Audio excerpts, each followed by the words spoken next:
प्रियजनों, प्रभु यीशु आपसे बहुत प्रेम करते हैं, इसी कारण वे हर दिन आपसे बात करते हैं, है ना? वे आपको प्रोत्साहित करने के लिए प्रतिदिन एक वचन देते हैं, क्योंकि जिस संसार में हम रहते हैं वह दुख, उत्पीड़न, क्लेश और धमकियों से भरा हुआ है। हम प्रतिदिन कितनी ही चीज़ों का सामना करते हैं, है ना? इसलिए हमें हर दिन शक्ति की आवश्यकता होती है। इसीलिए प्रभु हर दिन आपसे बात करते हैं। तो हमें यीशु के साथ चलने के अनुभव को कभी छोड़ना नहीं चाहिए। हमें प्रतिदिन यीशु का हाथ पकड़कर उनके साथ चलना चाहिए। हमें कहना चाहिए, मैं यीशु के साथ चलता हूँ, मैं प्रतिदिन यीशु के साथ चलता हूँ। वे मेरा हाथ पकड़कर मुझे मार्गदर्शन दे रहे हैं। हमें अपने जीवन में यह अनुभव होना चाहिए। यदि आप एक दिन भी उनके साथ नहीं चलते हैं तो यह आपके जीवन को प्रभावित करेगा। इसीलिए आपको यीशु के वचन को ध्यानपूर्वक सुनना चाहिए और उनके साथ चलने के अनुभव में बढ़ना चाहिए। आपको यीशु के और निकट जाना चाहिए। यीशु के साथ चलने में कई तरह के अनुभव होते हैं। इन अनुभवों में से एक है यीशु के पीछे कुछ दूरी पर चलना। ये भी यीशु के साथ चलना ही है, लेकिन पास नहीं। एक और अनुभव है यीशु से कुछ दूरी पर बगल में चलना। ये भी उनके साथ चलना है, लेकिन केवल दूरी पर। लेकिन कल्पना कीजिए कि उनके हाथ को पकड़कर उनके बिल्कुल पास चलना कैसा होगा। आप और यीशु बहुत करीब होंगे। यह परमेश्वर के साथ और भी निकटता से चलना है। आप कहेंगे, मैं उनके हाथ को पकड़कर उनके बहुत पास चल रहा हूँ। इनमें से आपका अनुभव कौन सा है? क्या आप उनके पीछे दूरी पर चल रहे हैं? क्या आप उनके बगल में दूरी पर चल रहे हैं? या फिर आप उनका हाथ पकड़कर उनके पास चल रहे हैं? सोचिए जरा, क्या आप उनके करीब हैं? केवल तभी आपके और प्रभु के बीच दूरी आएगी जब आपके साथ उनका संबंध सही नहीं होगा। लेकिन जब आपके साथ उनका संबंध पूर्ण होगा तो निकटता होगी।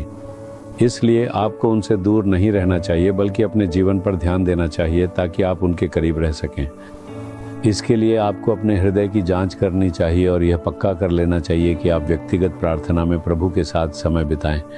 इसीलिए हम आपको प्रोत्साहित करते हैं कि आप सुबह उठते ही बाइबल पढ़ें, प्रार्थना करें और प्रभु से खुलकर बात करें। जब आप थोड़ा सा भी अंतर छोड़ देते हैं तो वह धीरे धीरे बढ़ता जाता है और आपको पता चले आप खुद को उनसे दूर महसूस करेंगे। हमें ऐसा नहीं होना चाहिए। प्रभु के साथ रहना हमारे लिए बहुत महत्वपूर्ण है। प्रभु के और अधिक करीब आने की इच्छा के साथ आपको उनका हाथ पकड़कर चलना चाहिए। ठीक है, प्रभु आज आपको एक वचन दे रहे हैं। यह यहेजकेल अध्याय 36 वचन 9 में लिखा है, और देखो मैं तुम्हारे पक्ष में हूँ और तुम्हारी ओर कृपा दृष्टि करूंगा और तुम जोते बोए जाओगे। प्रभु कहते हैं, मैं तुम्हारे पक्ष में हूँ और तुम्हारी ओर कृपा दृष्टि करूंगा। इसका अर्थ है प्रभु की दृष्टि हमेशा आप पर बनी रहेगी। मैं तुम्हारे पक्ष में रहूंगा। वे कहते हैं, आप कह सकते हैं, मेरे लिए कोई भी मेरे पक्ष में नहीं है। घर में हो, काम पर हो या मेरे पड़ोस में, हर कोई मेरे खिलाफ ही लगता है। हर कोई मेरे खिलाफ है और मेरे पक्ष में कोई नहीं है। कोई भी मेरे लिए बोलता या मेरा सहारा करता नहीं दिखता। लेकिन प्रभु कहते हैं, प्रिय, मैं तुम्हारे लिए तुम्हारे पक्ष में हूँ। मेरे बेटे, मैं तुम्हारे पक्ष में हूँ। बेटी, मैं तुम्हारे पक्ष में हूँ। अगर दूसरे लोग तुम्हारे पक्ष में नहीं हैं तो क्या? यीशु कहते हैं, तुम लोगों से अपने पक्ष में होने की उम्मीद क्यों करते हो? तुम कहते हो, वे सब मेरे खिलाफ हो गए हैं। उनमें से कोई भी मेरे लिए नहीं बोल रहा है या मेरी मदद नहीं कर रहा है। वे सब मेरे खिलाफ हो गए हैं। तुम गलत समझ रहे हो और खुद को अकेला बना रहे हो। लोगों को छोड़ो। यीशु के साथ तुम्हारी संगति का क्या प्रभु ये नहीं कहते, मैं तुम्हारे लिए हूँ? वह ये भी कहते हैं, मैं तुम्हारी ओर मुड़ूंगा।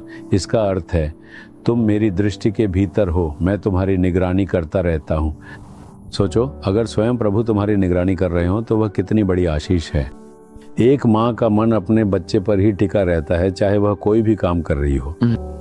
माँ अपने बच्चे की हल्की सी भी रोने की आवाज़ सुन लेती है, जो पास के कमरे में सो रहा होता है, जबकि दूसरे लोग नहीं सुन पाते, क्योंकि माँ का मन अपने बच्चे के साथ जुड़ा रहता है। इसलिए उसकी नज़र हमेशा अपने बच्चे पर रहती है। वह बच्चे की हरकतों पर नज़र रखती है। इसी तरह प्रभु कहते हैं, मैं तुम्हारी निगरानी कर रहा हूँ। मेरे बेटे, मेरे बेटी, मेरी नज़रें तुम पर टिकी हैं। इसलिए मत डरना। प्रभु वादा करते हैं, मैं तुम्हारे लिए हूँ और मैं तुम्हारी ओर मुड़ूंगा। मुझे पता है जब तुम दुखी होते हो। मुझे पता है जब तुम डरते हो। मुझे पता है जब तुम निराश होते हो। तुम अकेले में रोते हो, है ना? क्या तुम्हें लगता है कि मुझे इसका पता नहीं चलता? जब बत्तियां बुझ जाती हैं तब तुम अपने तकिए को आंसुओं से भिगो देते हो, है ना? मैं यह भी देख रहा हूँ और मैं तुम्हारी मदद करने के लिए तैयार हूँ। मैं तुम्हारे साथ तुम्हारे पास हूँ, फिर तुम रो क्यों रहे हो? दूसरे लोग जो चाहे कहें और जैसा चाहे करें, क्या मैं तुम्हारे लिए काफ़ी नहीं हूँ? प्रभु ऐसा कहते हैं। बताओ, इससे बड़ा सौभाग्य और क्या हो सकता है? वह कह रहे हैं कि मैं तुम्हारे लिए पर्याप्त हूँ, है ना? तो कहो, प्रभु आप मेरे लिए हैं और आप हमेशा मेरी देखभाल कर रहे हैं, मुझे और क्या चाहिए? ये आशीर्वाद मेरे लिए पर्याप्त से भी अधिक है प्रभु। ऐसे कहकर देखो, तुम्हारा सारा दुख, डर और परेशानी दूर हो जाएगी, तुम्हें महान आनंद मिलेगा। अब कहो, प्रभु यीशु आप मेरे लिए हैं, आप मेरी मदद के लिए मेरे साथ हैं, इसके लिए मैं आपका धन्यवाद करता हूँ पिता।